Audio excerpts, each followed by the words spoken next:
తెలంగాణలో ఓటు చోరెక్కరిది ఆ బీహార్లో చేస్తేనే మొత్తం డైమండ్ కజా లెక్క అయిపోయింది పరిస్థితి ఆడ.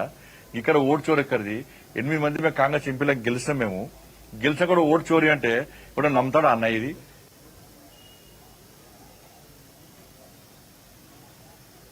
నేను గెలిచినాక వెంటనే ఎందుకు ఎలక్షన్ కమిషన్ కంప్లైంట్ ఎందుకు ఇవ్వలే? ఎందుకు పిటిషన్ ఇవ్వలే? ఆయనను ఎవరు నియమించారో వాళ్ళ చెప్తున్న వాళ్ళే ఒప్పుకునే పరిస్థితి వచ్చింది ఇవాళ.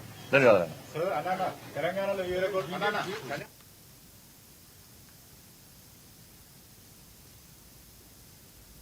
నేను చెప్తున్నాను.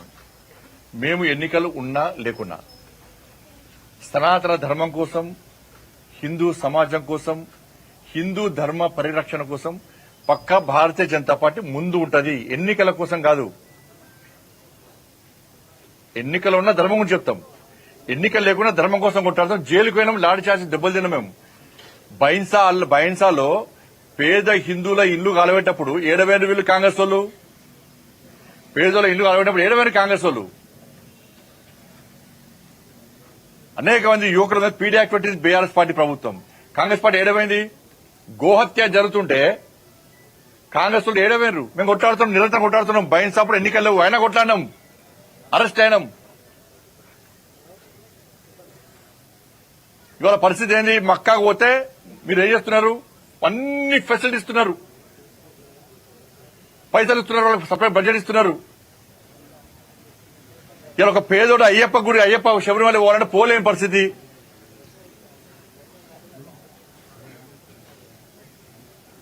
దర్శనాల వల్ల పోలేని పరిస్థితి.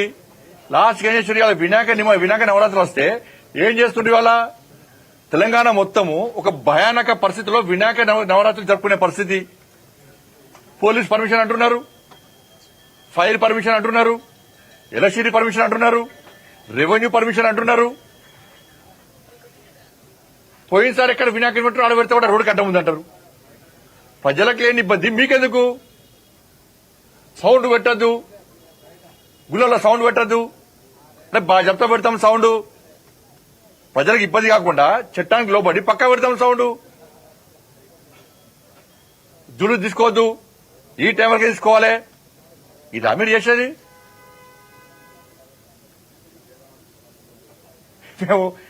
మేము దేవుని నమ్ముకున్నామా? దేవుల పార్టీ అది. దేవుల పార్టీ ఎన్నికలు ఉన్నా లేకుండా ధర్మం కోసం, సనాతన ధర్మం కోసం, సనాతన ధర్మం కాపాడడం కోసం, హిందూ ధర్మ పరిరక్షణ కోసం, హిందూ సమాజం కోసం కష్టపడి పనిచేసే పార్టీ భారతీయ జనతా పార్టీ. మీ బతికేంది? మీ బతికేది బిచ్చ బతుకు మీది. ఎన్నికలు వస్తున్నాయంటే సరే, ముస్లింలు వాళ్ళ ఆచార వ్యవహారాల ప్రకారం వాళ్ళు టోపు పెట్టుకుని వాళ్ళ దేవుని వాళ్ళు ఆరాధిస్తారు. మీరేం చేస్తారు? బిచ్చ పొట్లకు పోయి టోపులు పెట్టుకుని నమాజ్ చేస్తారు మీరు ఓట్ల కోసం. ఓట్లు వచ్చినాయంటే ఇఫ్తార్ విందులు చేసేది మీరు, నటించడు జీవించేది మీరు, టోపులు పెట్టుకుని నమాజ్ చేసేది మీరు.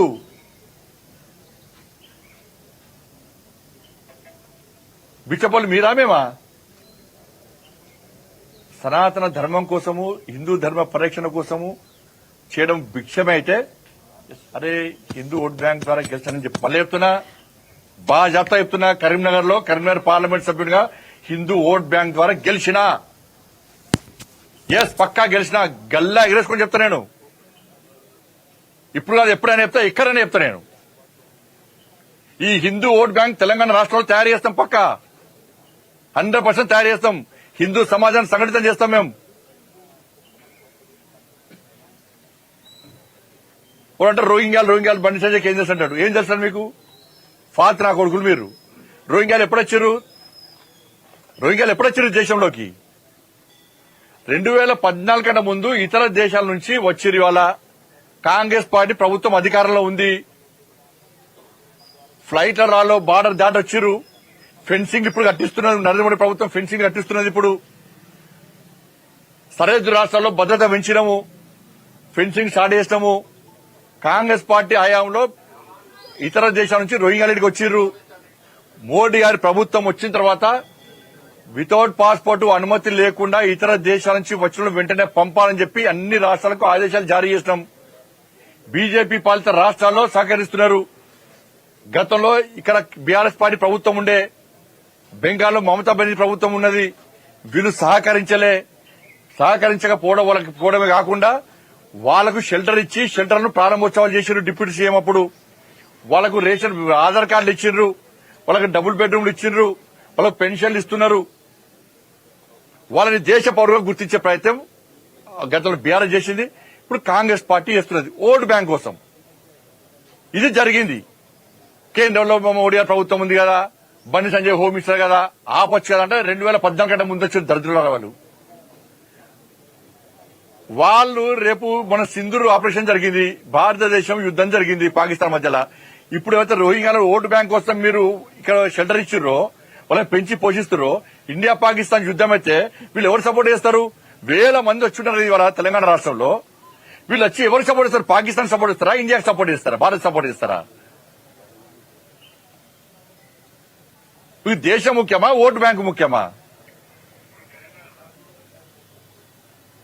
మేము అడిగేది దాని గురించి అడుగుతున్నాం. మేము వాళ్ళ గురించి మాట్లాడమంటే వాళ్ళు ఓటు బ్యాంకులు చూస్తారు. మీరు ఇవాళ రాష్ట్ర లా అండ్ ఆర్డర్ అనేది రాష్ట్ర ప్రభుత్వం ఆధీనంలో ఉంటుంది. కేంద్రం నుంచి డైరెక్ట్ మోడీ గారు సిఆర్పీఎఫ్ సిఎస్ పంపించి అందరు పంపరారు. రాష్ట్ర ప్రభుత్వం చేతుల్లో లా అండ్ ఆర్డర్ ఉంటుంది. వాళ్లే పంపాలి, వాళ్లే సహకరించాలి. బాధ్యత ఏముంటది? అక్కడి నుంచి పాస్పోర్ట్ ద్వారా వీసా పొంది వచ్చి ఇప్పుడు 2014 కంటే ముందు 2014 మోడీ గారు ప్రభుత్వం వచ్చాక టైట్ చేస్తాం మేము. దాన్ని గుర్తుంచుకోవాలి. ధన్యవాదాలు.